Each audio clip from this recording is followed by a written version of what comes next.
There are moments in Scripture where faith doesn't whisper, it roars. And today we step into one of those moments. The night a faithful man was lowered into a pit of hungry lions, yet walked out untouched. This is the story of Daniel, a story of devotion, a story of jealousy, a story of a king who cared, and a God who delivers. Daniel wasn't born into comfort or royalty.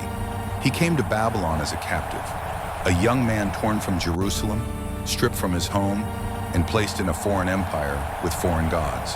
But even in captivity, Daniel refused to let his identity die. He studied, he served, he excelled, and soon he rose above every other official in the kingdom. His wisdom was unmatched, his honesty was unshakable, his loyalty was unquestionable, and that made his enemies furious. While other officials used bribery and corruption to gain power, Daniel did everything clean, everything pure, everything right. And the more favor he gained with King Darius, the more Daniel is doing over, Sabi! I hate him! Nonsense! jealousy burned in the hearts of those around him. So they met in the secret halls, whispered behind pillars, plotted in shadows. We cannot find anything in him. Nothing to accuse him of. Scaffy. Then let us trap him with one thing he can't avoid, his devotion to his God. And with that, the trap was set. They approached King Darius with flattering words, the kind a king loves to hear. O king, live forever. We have an idea.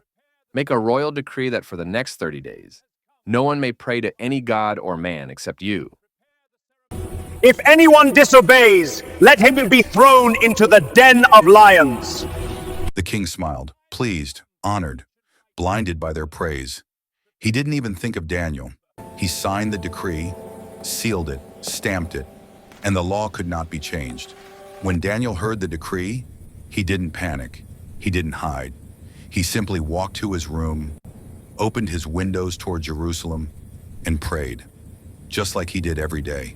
Every morning, every afternoon, every evening, 3 times a day, without fail. Because for Daniel, prayer wasn't a ritual, it was relationship. And no law, no king, no threat could silence it.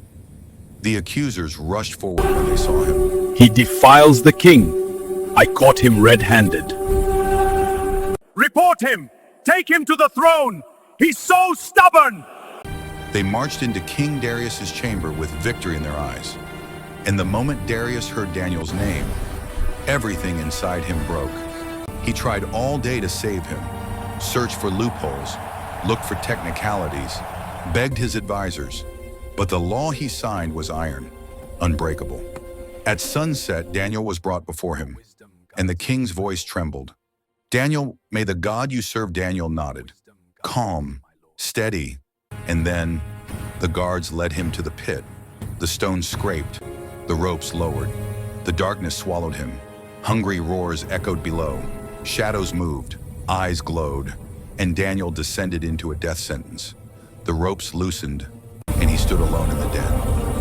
The stone rolled shut, sealing darkness, sealing silence, sealing fate, or so they thought. That night, King Darius did not sleep. No music, no entertainment, no food, just grief, fear, regret. Meanwhile, in the depths of the den, something unimaginable happened. No screams, no fight for survival, no struggle. Instead, a light, soft, warm, pure. An angel of the Lord stood in the darkness, radiant, peaceful. The lions bowed, their growls faded, their hunger vanished. And Daniel, not calm as the dawn, stood untouched. Deliver you. And Daniel said, My God has sent his angel and shut the lions' mouths.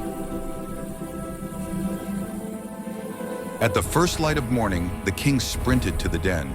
His voice cracked as he shouted, Daniel, servant of the living God, has your God, whom you serve continually, been able to rescue you from the lions? There was a pause, a heartbeat of silence, and then, from inside the darkness, O king, live forever.